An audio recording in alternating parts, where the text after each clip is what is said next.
Thanks for joining us for another AVID Chat. David Herpel and Jack Arnold. Jack, good to see you today. Good to see you, Dave.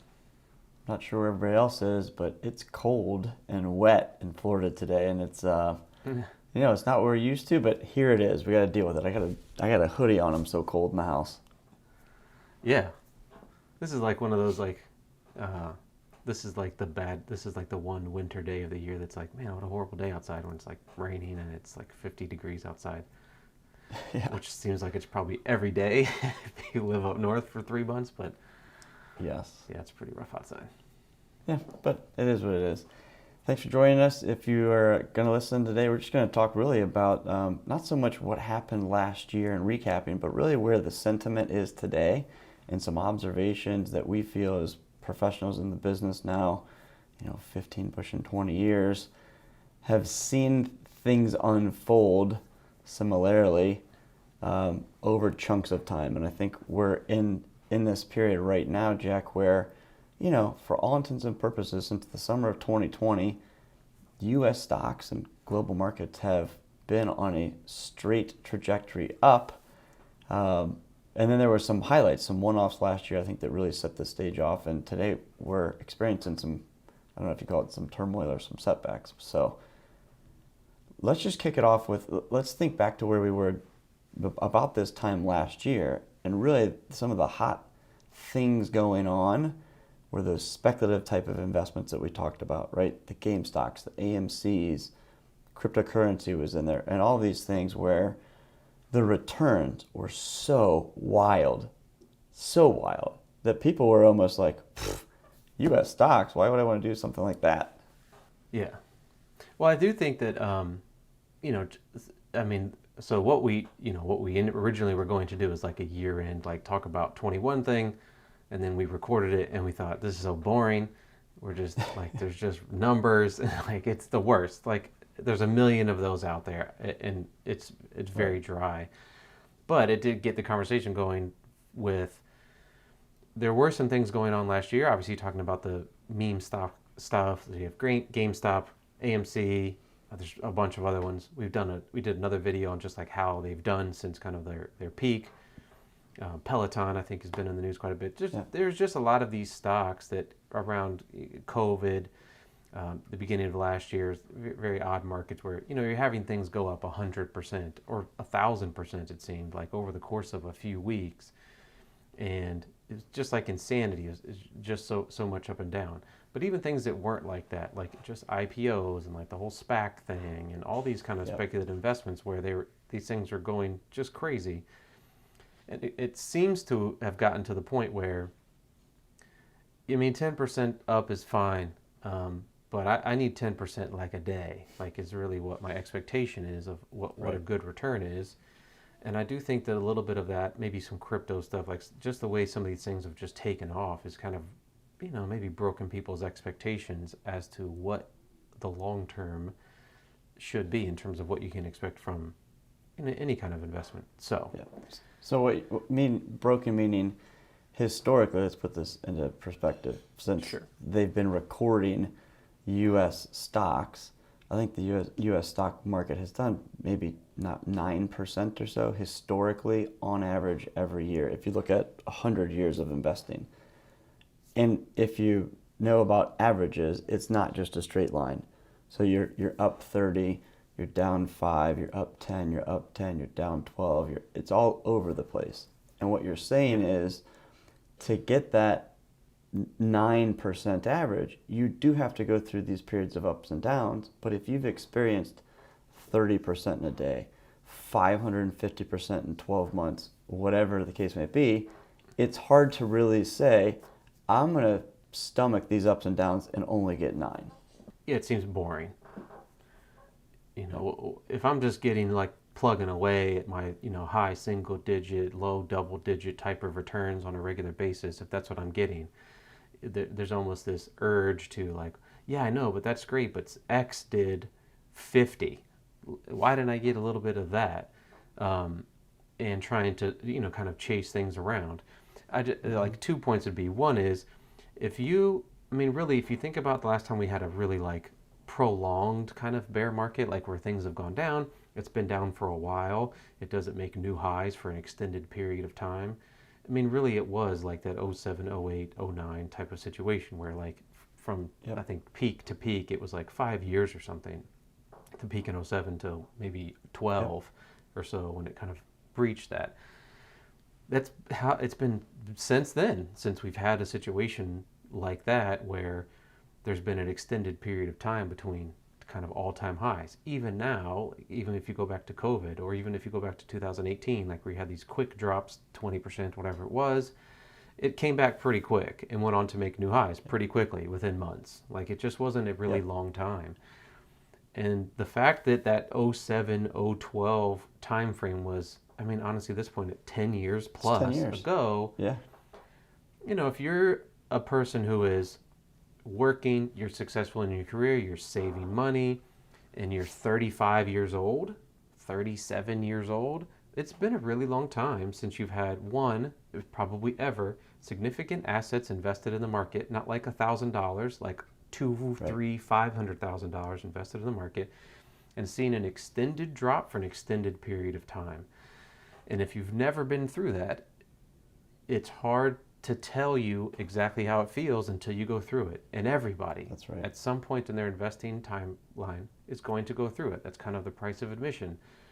You're not getting 7, 8, 10, whatever you think good returns should be because the market likes you or that you're special or anything like that. It's because you're taking risk. And if you're taking risk, the risk is there may be extended period of time where it doesn't do very well and it's not growing forever.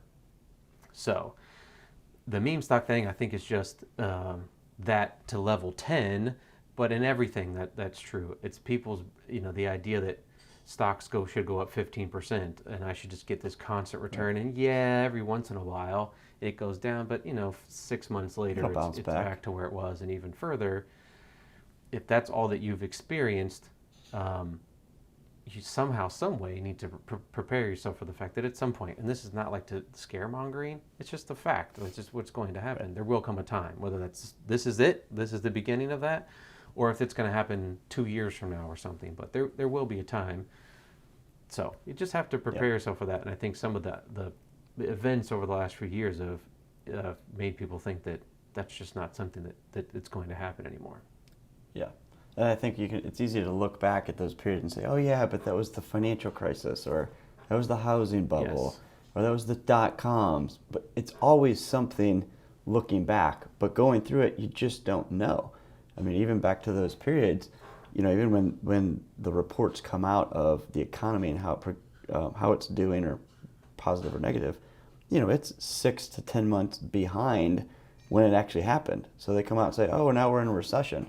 And it's like, yeah, the markets have been in a recession for the last 6 months. We kind of already knew that. So it's just very difficult to know it and experience. And I think the point here is to just be mindful that we've been in a really upward swing with very, very little hiccups, long-term hiccups over the last pushing 15 years. 2007 was at that time, that was the peak. I think the Dow was at like 14,700 towards the end of November, and then it was like 6,600, and like you said, it was 2012 before it got back up there. So okay, so right. we're now aware. What things can we be doing so that we can help, I guess, avoid, dismay and blowing up our investment portfolio? I mean, that's a good question.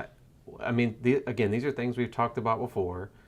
I think some of it is, if you are hanging your hat on, I need my investments to do these type of numbers, 15, 20% a year, because I don't save very much. I don't have much of a system in place. I need my investment returns to somewhat bail me out, take care of the fact that I don't have much of a plan in place.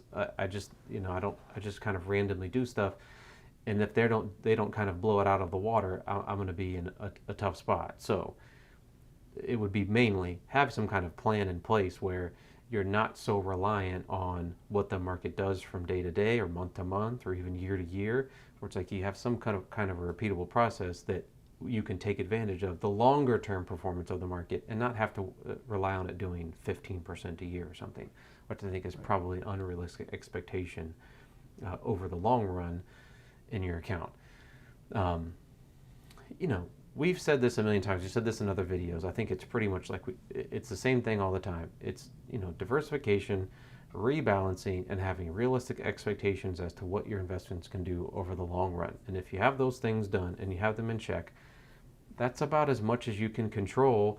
It's hard to say like what the market's going to do over the next 6 months. A frequent question we've gotten in the past is, well, if it's going down, I want you to tell me when the time is to take my money out. Like, you should know. I've heard that so many times.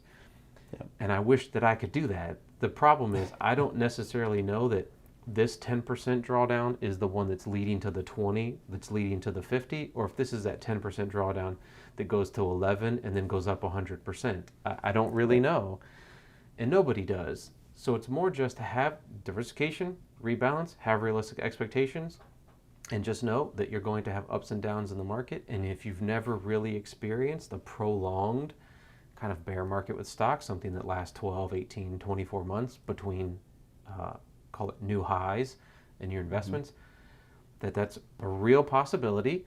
It could be even longer than that. And you just kind of got to plugging away, and just be patient. And eventually it will work itself out. But it's definitely something that can happen and wouldn't be out of the ordinary in any way. No doubt about it, and I think that's great advice. This is the time, because we don't know if it's sliding downwards to the next long-term kind of pullback or even recession, or if it's just another glitch in the system, so to speak.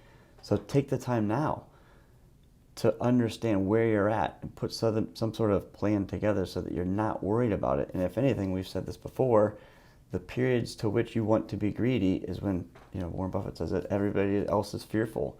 Meaning when the things are falling apart and going down and they're 15, 20%, have yourself be in a position where you can take advantage of it. Because those things will turn back around, and today's losers will be tomorrow's winners, and vice versa. Right. Just have some rules in place. I mean, nothing's perfect, but if you have the rules in place, rebalancing, if this happens, I'll do this. If this happens, I'll do that. And just kind of follow those rules.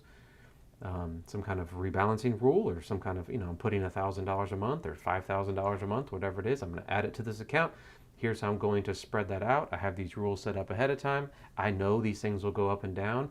This is what I'm going to do, and just keep doing that and stick with the program. And otherwise, like I said, it's somewhat put it out of your mind, because there's just, especially in the short run, you just don't have much control over it.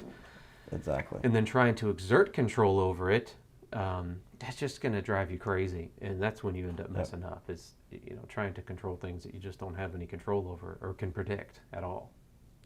No doubt about it. Well, if you want to learn more about AVID planning and how we help people go through that, reach out to us as always. And as we like to say, like, comment, subscribe to the channel, pass this along to someone you might get some benefit from it.